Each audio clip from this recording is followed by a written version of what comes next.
Hello and welcome. This is the Paul and Stephen podcast. We're here to do another podcast together after the summer break. So I'd like to introduce Stephen Leckie. Stephen? Yes, thank you, Paul. Stephen Leckie, real estate agent. Been in Dubai for the last 20 years, working in the real estate market of Dubai for the last 18 years. And I've known Paul for quite a long time. 18 years? It seems like 88 years. How many years is it? It's 18. It's 18. 2005 I moved here, August. Okay, well that must have been when we met. Yeah, you started at the same company 2 months previously to me. Really? Yeah, it's never been the same since. Who, you or me? I've not been the same since. No, nor have I. No. Anyway, Stephen, I'd like to ask you because... what about yourself? Are you going to tell the people who... Oh, sorry. Okay. My name's Paul Shardand. I moved to Dubai in August 2005 with my family, and I've been doing real estate ever since. Had a couple of breaks in between in London and New York, and been back in Dubai for a few years, and obviously we're all nice and busy and enjoying the current market conditions and Dubai as a whole, which is just a wonderful place to be at the moment. So, talking of which, you've just come back from holiday. Yes, well, just very briefly, because I know. Obviously, most people, if they have the opportunity to, they will leave Dubai in August. Particularly, I was lucky enough to. I went back to London for 2 weeks to see friends and family. Then went to Amsterdam for a long weekend, just to go on the canals and things. Yes. And relax and things, and then went to Marbella and to Madrid. And I'm falling in love with Madrid, actually. I'm starting to like that, as not as much as Dubai and London, obviously, but it's certainly third. Mm-hmm. What did you do, Stephen? Well, I did something that I've been meaning to do for many years. It was on my bucket list. As you know, we work with a lot of nationalities here in this country. And one of the largest number of expats are from the Philippines. And they've been telling me for the last 20 years how wonderful their country is. So I thought I'd go and have a look. And so I went to the Philippines. And was it wonderful? Not all of it, but a lot of it was lovely, yes. And good people. Weather was a bit like a British summer with a bit less rain. Really? Yeah, the temperatures were sort of mid-20s, which was very pleasant after here. Very reasonably priced, which I like. And stayed in some nice hotels, stayed in some fairly rough ones as well. Yeah, just travelled around. Lovely place. I definitely recommend everybody go there. At least once in their life. Yeah, that's it. And what I must say, and you do forget this, when you go away in August, it's actually so nice to come back, because you actually want to come back, and you also know in about 4 to 6 weeks the temperature's going to drop. Yes. And then for the following 6 months, it's going to be absolutely wonderful. Yes. And it's something to look forward to. So, talking of which, I was listening to you, but because I've just realised we should be really talking about business and the real estate market. And August, I think both of us probably expected August to be quite quiet, which is why we chose to go away. Which it always has been, even in a busy market previously. Even when the market's been really busy, like January to June, July, it's still stopped in August. It stopped, exactly. It became almost nothing in August, which is... But this August? Busiest ever. Was that because we weren't here? I hope not. Yeah. The stats I've been told is that resale inquiries were up 95% on last year, which is incredible. And off-plan investment inquiries are up 70% on last year. And usually what I've found, over the last 18 years, is that the investors tend to sort of go away for the summer. They start sort of, they go back to work in September, find their feet again, and then, start looking at Dubai, say, from October. But this year, it sort of really hasn't stopped.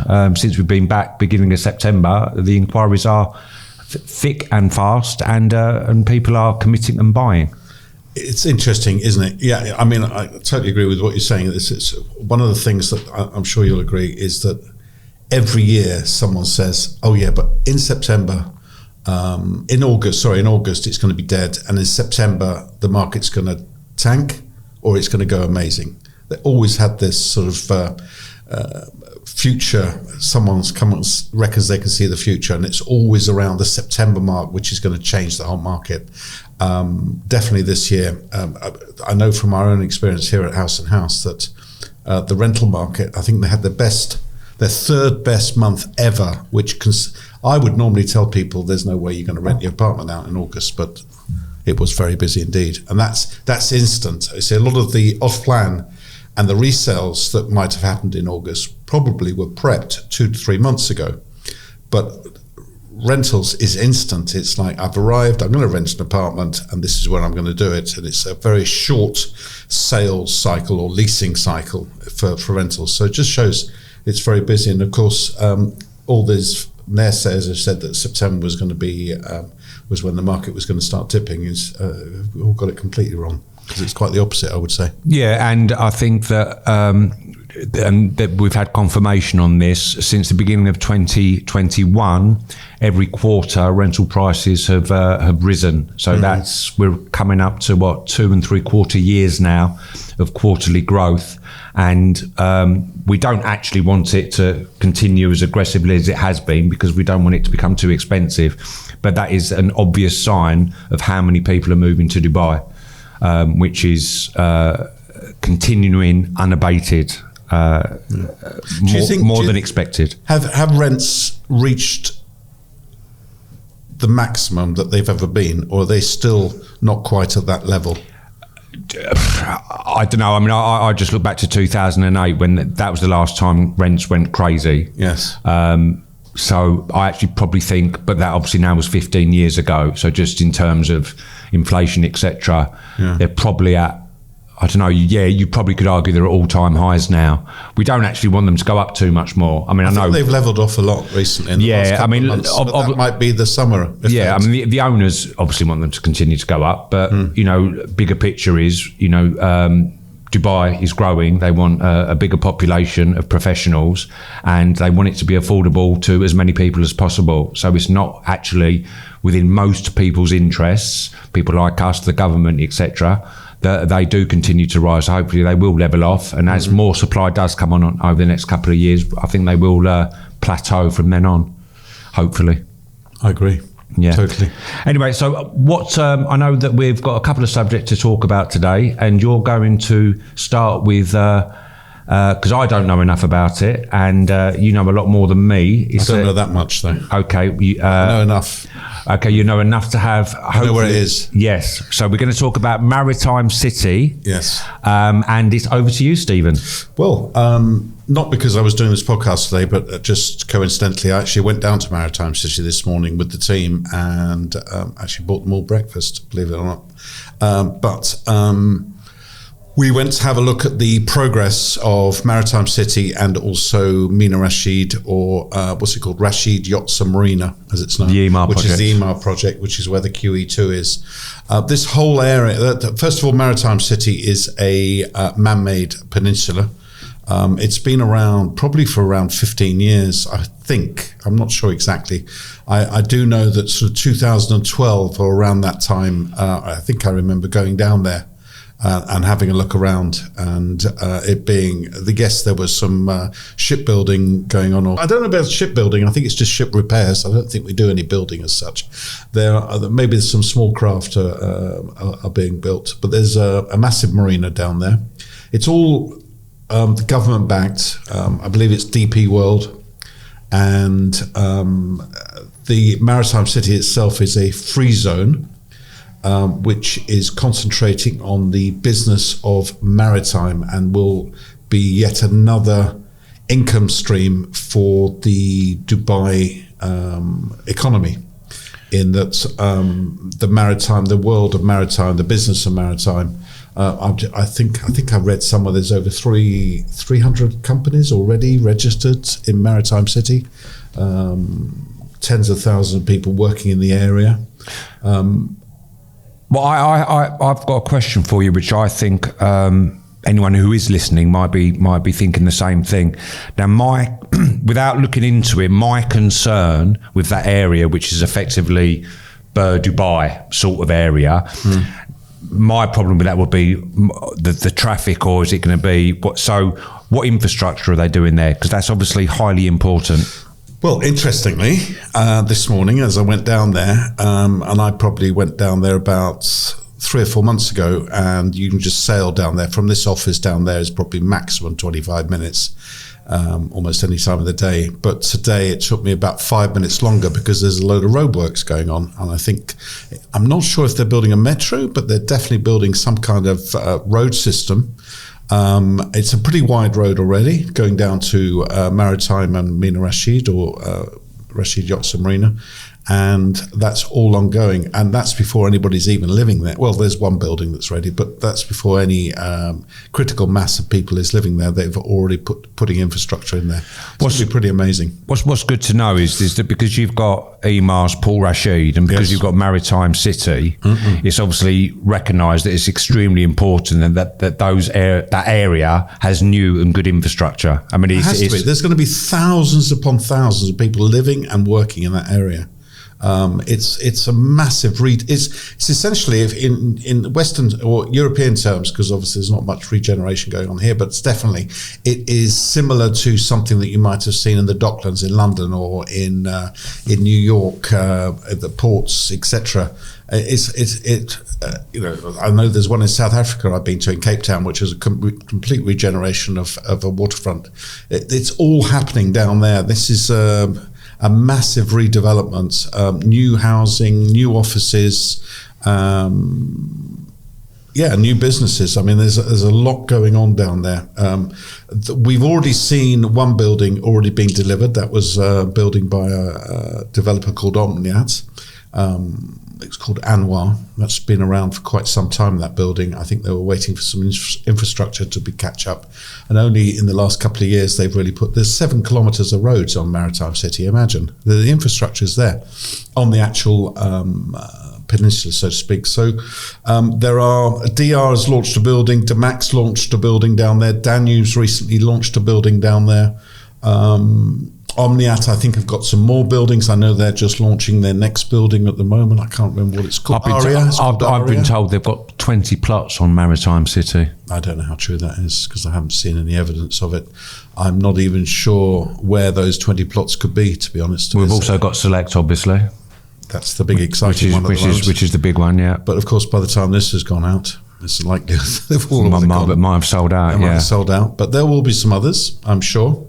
Mina Rashid, which is the Emaar development, or Rashid Yachts and Marina as it's now known, that area, there is a lot more to be built. I think it's probably, looking at the model as I did today in the sales office, probably looking at 20 odd years of development going on down there.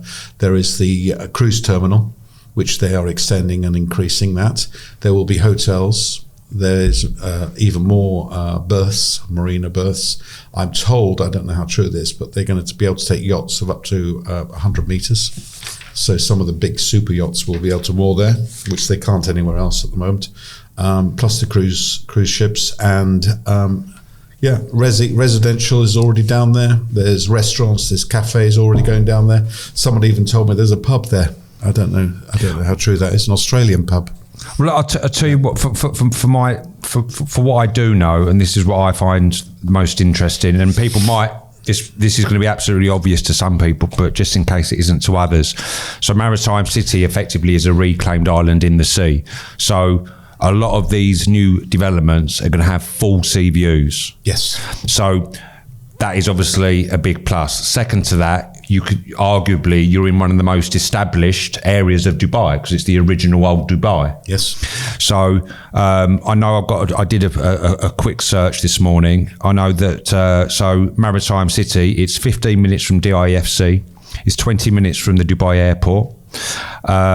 It's 12 minutes from Lamer Beach and 12 minutes from Nikki Beach.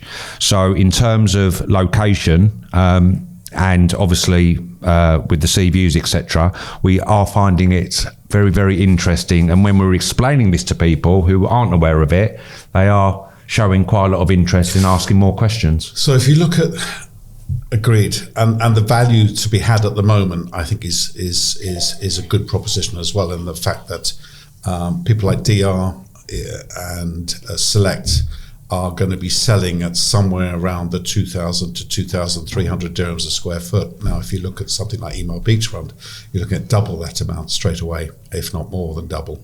And that's waterfront, although they do have a beach, and they don't have a beach at Maritime City, but it's waterfront property, which is what everybody really wants. Well, ideally, that's what they want if they can afford it.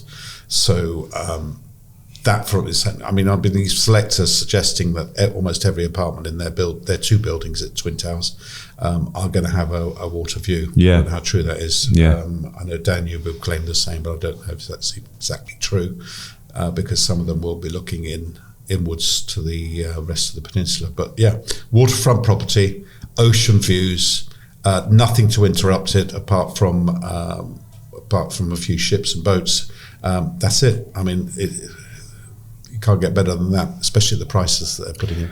Yeah, so I think to summarise, we effectively see that as a new area, but an old area with a huge amount of potential, where you can effectively buy apartments with a full sea view for around 2,000 dirhams a square foot, which compared to the other developments with the sea views is probably about half the price. Yeah.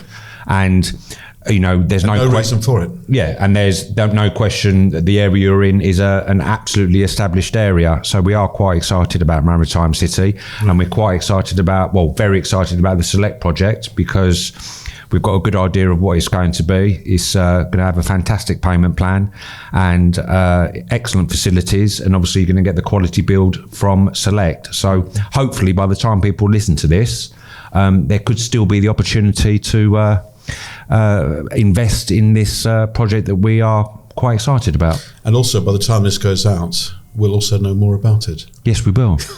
Yes. Probably. So please call us. Yes. Yeah. Or WhatsApp, either. WhatsApp. WhatsApp. Okay.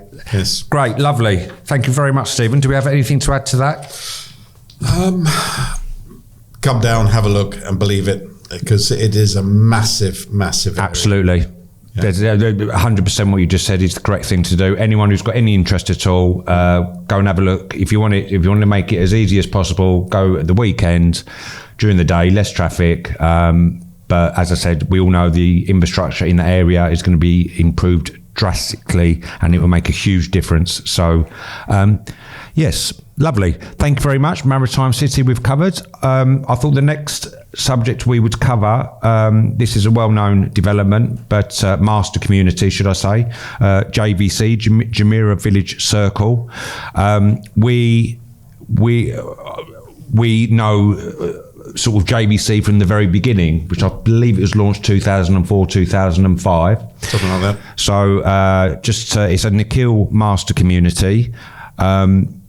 Let's be honest, for quite a few years it was a bit of a mishmash of small and private developers. They did experience quite a few problems, obviously after the crash, with some of the buildings weren't completed.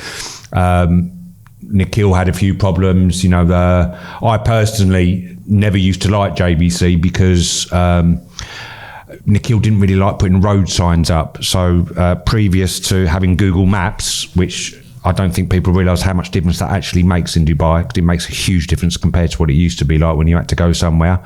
It's obviously made going to JVC much easier, and anywhere you've got to go, you can go straight there because you're just following your satellite navigation. But we're quite excited about JVC now, and this is for a collection of reasons. First of all, we know that now Nikhil are obviously they're doing very well in the property market with their new launches, Palm Jebel Ali, District West, etc. So they've got money to spend. a few examples. There was originally going to be 33 parks in JVC, of which they've built 18. They're going to now do the rest, so which I think is another 14 or 15 parks coming in. They're improving the roads and the infrastructure. A massive deal is the metro going in. I don't think people should underestimate the importance of the metro now and in the future. We all know the roads are only going to get busier before they build new roads. So, a few years ago where, the likes of us would be, oh no, we wouldn't get the metro. I think that sort of attitude has left now. I've got a number of friends who work in DIFC who a year ago wouldn't have dreamed of getting the metro into work, but they say it takes them 15 minutes on the metro, or if they drive into work, it can take an hour and 15 minutes. So for the convenience and their stress levels, they've got no problem at all getting the metro. So I think once that goes into JVC, with its connectivity anyway, it's good road infrastructure, that'd be a big difference. You've also got the Nakheel Mall on the other side of the road in JVT, which is actually ready, but they're just waiting for for JVC or the surrounding area to sort of, get busier, so they've got more footfall for the shops to open. So I'd say at any time since I've been in Dubai the last 18 years, I'm have the most confidence and belief in JVC that I've ever had, actually.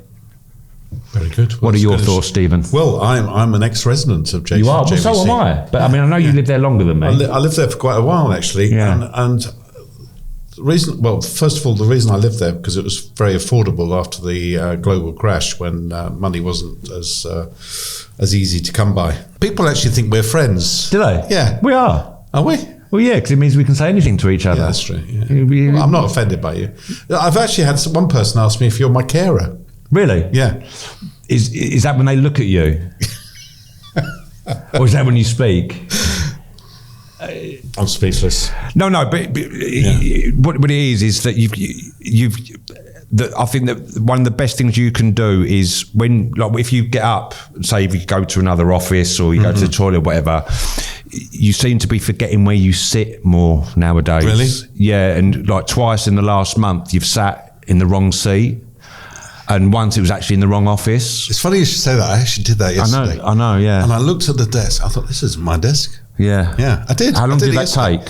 Well, how long was you sitting there for? An hour? No, just a split couple second. of minutes. A split second. Oh, good. A split second. I know. And I realised I was sitting at the wrong desk. And then I realised that actually there was someone from IT working on my computer, which is why my desk was occupied.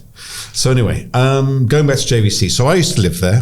I lived there basically because it was affordable, but also I found a very nice, large one-bedroom apartment. And I won't tell you what the rent was because it'll drive, if people will expect that kind of rent or etc. But it was a very low rent. And what I liked most about living in JVC was that I could time my journey down to the minute.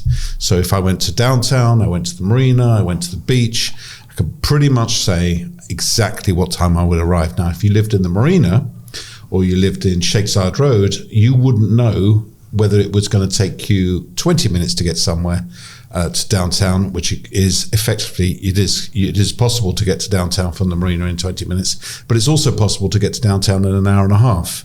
And I'm not exaggerating, it just depends on the traffic on Sheikh Zayed Road. Whereas in JVC, you have 3 arterial roads. You've got Al Khail, you've got Hessa, and you've got Sheikh Mohammed bin Zayed Road. Is that the name of that road? It used to be called something else, which I can't remember. Emirates Road. Was it called Emirates Road? Well, there you go. Yeah. There you go. Yeah. So I'm still trying to learn. And the people in this office, the young people, they know the numbers of the roads. Do they? Yeah, they don't even know the names. They just know the numbers. I don't know the numbers. I can actually give you a few house and house facts on JVC, which I think are quite interesting. Go ahead. So there's about 350 people who work for House and House. I was told at least 70 live in JVC. No way.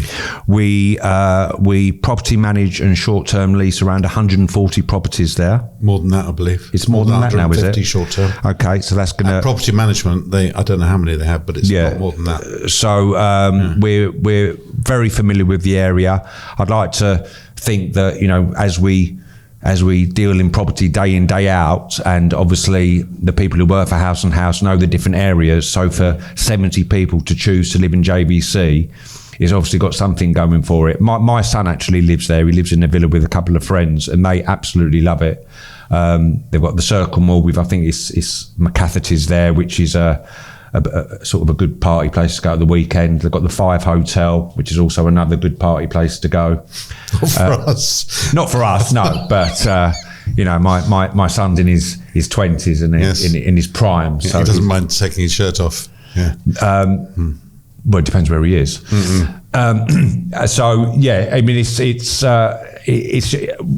we just feel that with what's going on, as I said, with the things we've just discussed with the metro and everything else, with the current prices, I'm confident that if you buy into a new development, which is going to be a good building, which is close to the metro, a walk ideally, but I've also been told they're going to be doing the same things they did in JLT with the scooters. So you can get if it's a 5 minute or if it's a 15-minute walk, you can get there in 5 minutes on a scooter. Probably wouldn't be ideal in the summer, but certainly for 8 months of the year, that would be good. So honestly, I think, a decent new development near to the metro, you're going to see a circa 20% uplift in price. I agree. And I'll tell you a little bit of history about JVC, because obviously I have been involved in it for quite some time. It was one of my favourite areas to sell and to recommend to my clients. Ellington, exactly. The Ellington effect, as it's known, in that up until, I would say, about 7 or 8 years ago, before Ellington, JVC was always considered to be quite a cheap place to live, and the quality of the properties there were average. I'm not going to say some bad, some average, nothing amazing. Yeah. And then Ellington came along and... was that Belgravia? Belgravia 1, exactly. Yeah. Which I was involved in selling that, and I was also involved in renting those apartments, because many of my clients bought there and I also helped rent them. And we were getting rents there at the time, sort of one-bedroom apartments, anything up to 90 to 100,000 a year, and that was almost matched dirham for dirham for a decent apartment in the marina. And what we were finding was people in the marina are so fed up with the traffic and so fed up with the small apartments or the lack of facilities in their building or the older building not being looked after. They moved to Belgravia. I just think so many of the people I rented apartments to in Belgravia came from places like the marina. They were looking for something of higher quality for the same. They didn't care about. They weren't looking for a cheaper apartment. They were looking for a better quality apartment. That's what they were finding, and also low rise, of course, which a lot of people would prefer. And since then, sorry to interrupt, but just to carry on, because otherwise I'll forget what I'm talking about, as you know. Yeah, you will. I have to continue the whole stream. Is that Belgravia became what I would call the quality benchmark, and also what happened is the value of properties in JVC started to increase. So other developers were able to come into the market and build better quality properties because they were able to get a better price. So it became a much better business case for developers. And now you've got a few people, I would say, are imitating Ellington and probably not doing a very good job at it. And some are matching Ellington, if not doing something better than Ellington now. And that's what I find quite exciting. So there is still a lot of average buildings in JVC, but there are also some very good buildings. And what you can find is you'll find one building renting, one bedroom renting for 90, and the building next door will be renting for 50 or 55. And it's down to the quality of the developer and the design of the property, and whether it's got a nice pool, a nice gym, it's well looked after, well maintained. So JVC is still, you shouldn't just jump into JVC and just buy anything that's there because it's cheap. You should really do your research, probably talk to one of us, and we would help you find the best offering that will work.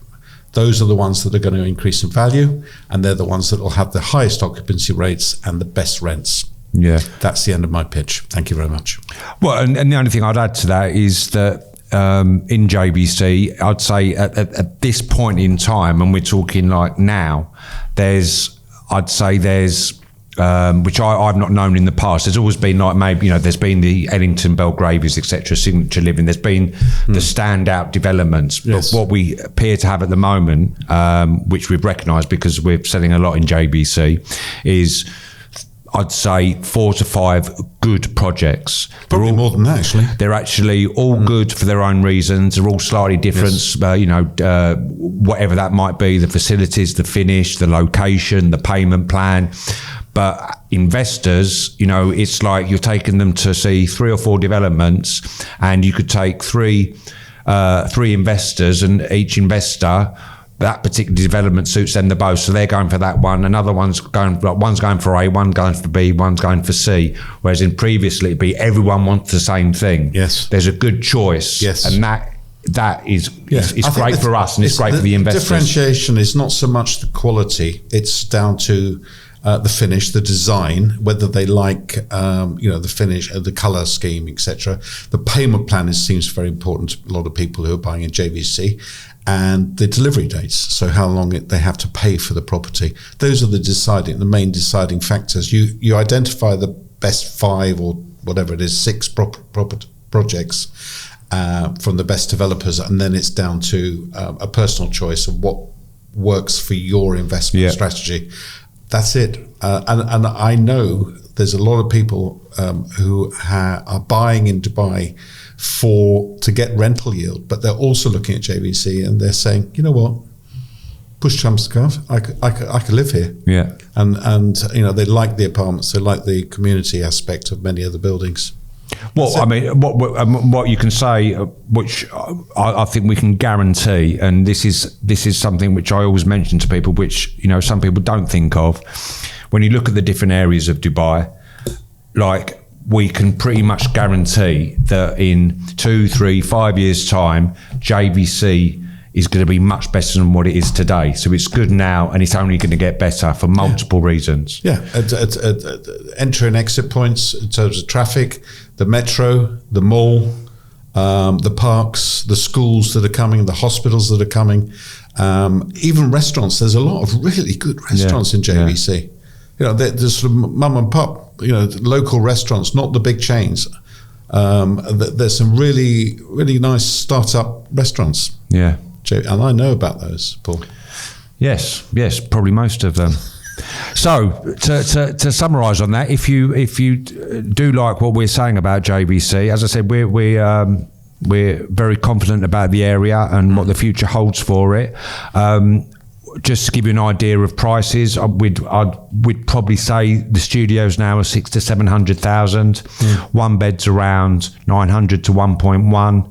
2 beds maybe 1.4 to 1.7, and then 3 beds around 2 million. Yes. So, particularly for our European buyers, the Brits, French, Germans, Dutch, they do like JVC, and it's an affordable option, and they can see the potential growth there, and we're seeing a lot of that at the moment. And we do appear, it's all nice to have the big ticket clients, but we are seeing a huge amount of clients now with the 1 to 1.5 million dirham mark, and if that is what their budget is, one of the first places we're going to discuss is going to be JVC. Totally. Okay. Totally. Okay, well that was nice to speak about JVC. I think one more thing we'll just touch on. Are you thinking of moving there? I'm thinking of moving there now. Sounds quite good. I've actually just moved to the Greens, but I would live in JVC again. Yeah, definitely. It's every we know it's going to improve, so it's great.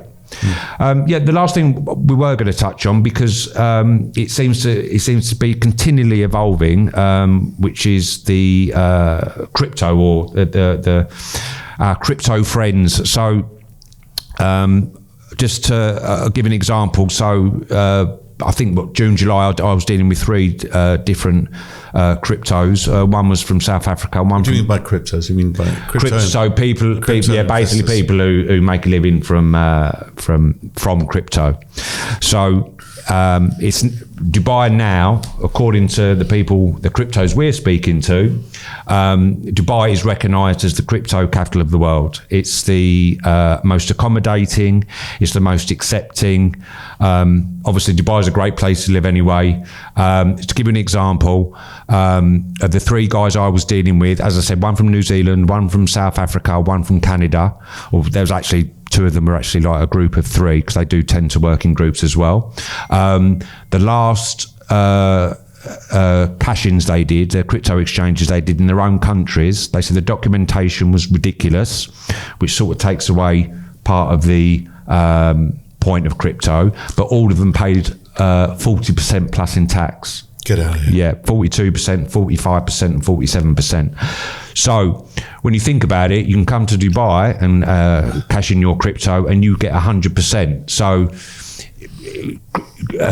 in simple terms, you could argue that you could actually buy a property for 40% less than what you could do in your own country. So traditionally, you know, our crypto friends, they go back to Europe in the summer, you know, your Ibiza, your Saint-Tropez, London, etc. And from what we're hearing and seeing, there is over the next few months a huge amount of cryptos who are going to be moving to Dubai from all over the world, literally Canada, New Zealand, many parts of Europe. So I think that is a sleeping giant of a market which hasn't taken off properly again yet, as it did at the end of 2021. So quite exciting. Totally agree.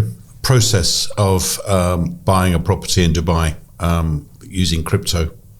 A lot of the developers, or not a lot, some developers will accept crypto directly into their own wallets, USDT or some other cryptocurrency. But we as agents here, we are able to facilitate the exchange. Not that we do it ourselves or in-house. There are plenty of companies out there these days that will take your USDT or crypto, etc., and turn it into a manager's check, a banker's draft, whatever you want to call it, a counter check from your bank, or a bank, or cash. And with that, we would go and pick that up. The commission rates for doing that, I am told, I don't know what it's like in the rest of the world, but I'm told by my crypto investors that it's very, very low here. We're talking about less than 1%. Well, 2 years ago, the average was 3%. The average now is around 1%. Yeah. So a big difference. Yeah, it depends on the amount you're transferring, but you can negotiate definitely definitely less than 1%, and that's for cash or a manager's check, and then we take that manager's check to the developer's office, and that goes towards the payment of your property. It's a very, very simple process. You don't have to come here. They effectively, the first thing they do is they charge that commission, which is 1%, or they have a minimum charge, I think, as well. It's a minimum of maybe 2,000 or 3,000 dirhams. So you pay that day one, and the next day we go and collect the manager's check or the cash. That's it. Very simple. Very simple. Yeah. What else? Are we allowed to talk about that? Is that something we could talk about or not? Facilitating crypto. Well, I think we can, because I mean, there's. Are we doing anything illegal? No, it's extremely straightforward in Dubai. I mean, and if whether you're involved in crypto or not, you know, you go on the forums or the blogs, and it's effectively the message to the world of cryptos is, if you're a player in crypto, then you need to be in Dubai. That is basically what they're being told. Yes. I mean, I was dealing with these three Canadian guys. We sat down. They said, "Right, Paul, we've set up our company. We've got our visas, we've done our business setup, we've done everything." I said, "Okay, great, now we want to buy 2 properties." I said, "Okay." I said, so what areas of Dubai do you like?" And they said, "Well, we don't know." And I said, "But how do you mean you don't know?" I said, "Well, we've never been to Dubai before." I said, "Okay." So I said, "You've set up your company, you've got your visas, you've done everything you can, you're now got tax status in Dubai, but you've never been here." And they said, "Correct." I said, right, so what made you do that? They said, well, we go on the blogs and forums. Everybody's saying you've got to be in Dubai. We've done our own research, and that's why we're here. Amazing. And that is happening a lot. And I cannot see that slowing down. I can't either. No. I don't remember the guy's name, but the guy that started Binance, which is the biggest sort of exchange platform, has he not bought here and he's setting up businesses here? Yeah, he's here, yes. Chinese guy, anybody who's in crypto would know him straight away. I have no idea what he's called. Yeah. But yes, I mean, look, if you look at the history of Dubai, they have constantly made it easier to do business here, as easy as possible to do here. Back in the day, it was cash. Obviously, cash is now very difficult to dispose of these days, internationally, etc. It wasn't quite the case 20 years ago or 15 years ago when we started. But now crypto seems to be a standard way of buying property in Dubai, yes. Really. Yes. It's becoming a standard. Yes. It's not for everyone. A lot of people still prefer, wire transfers, etc., from their bank, etc. But more and more people are buying property using crypto, and just because it's crypto doesn't necessarily mean that it's dodgy, etc. It's quite legitimate. Yes, definitely. Not sure I should be saying that either. But no, I think that's fine. Yeah. Okay. What else are we going to talk about? I think we've covered everything. Did you have a nice holiday? I did have a nice holiday. Yes. Yes. Did you? What was the highlight? You've been away again, haven't you? You went to Thailand. We had a work incentive, and we were lucky enough to go to. I wasn't. You didn't go, no, because there was an age limit.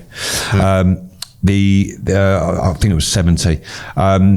We went for 8 days. It was 5 days. A few of us extended, and that was very nice. That was very nice of Haus and Haus to say thank you to some of their good performers of last year, and that was a nice break.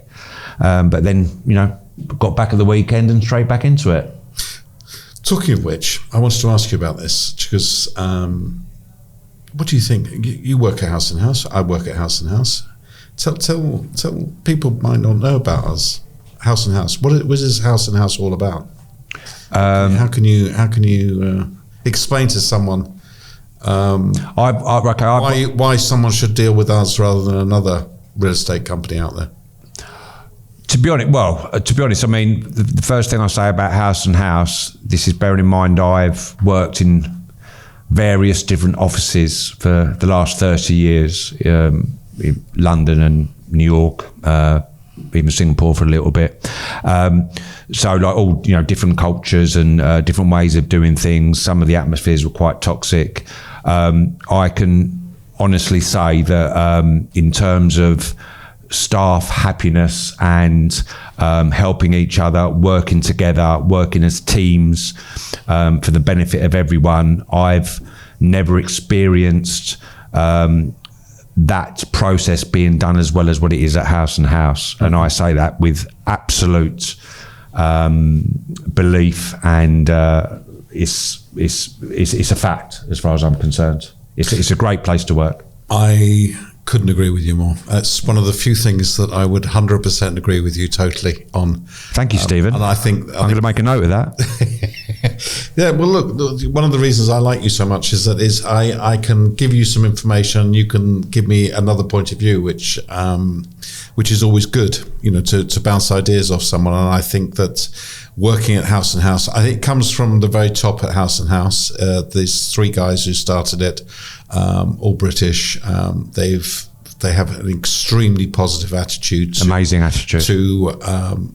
Probably a bit too positive in my station. Extremely approachable, which you can't say for many company bosses at other companies. Yeah, I mean, they sit amongst us, so you have to actually search for them if you want to go and talk to them about anything, because they could be sitting anywhere. Yeah, they don't sit in offices, etc. But yeah, I mean, it's from the top down. It's even the team managers, of which Paul and I are one. I think there's a really good camaraderie between everybody. Yeah. A certain amount of competition, but that's healthy. And unfortunately, you've got other companies in Dubai where they deliberately pit you against each other because they think that they can be more successful if people are hungrier. But unfortunately, that turns toxic. Yes. And we know some very toxic, big real estate companies in Dubai, which we won't mention by name. But I think we can both say categorically that they are the opposite of how Haus and Haus operates. Totally. And I think that was also translated in the way that we deal with our clients. We have different. We're obviously trying to make money, of course we are, but we have operations within the company which don't necessarily make a lot of money, but they provide a service to our clients. Yeah. Property management, is not a huge money earner. The Breathe, the maintenance company, etc. They're not big money earners, but it is a very good way for us, selfishly, to offer a big service, the total all-round service to our clients. Yeah. And I think also it translates into the way that most of the people here will, or almost all of the people here will treat our clients in a very honest and transparent, trustworthy way. Yes. Sounds like I'm... It sounds like you're selling us, but the proof is in the pudding, as they say. So give us a go and let us know what you think. Yes. I think we've spoken enough now, Stephen. Do you? Yes. For talking to me. I did about 20 minutes ago, to be honest, but you kept talking. I can't kick you today. You're too far away. Okay, lovely. Thank you very much, Stephen. I look forward to our next one. Yeah, I do too. And sooner rather than later. Yeah, and I'll see you out in the office in a few minutes. Weirdly, you will. Yes.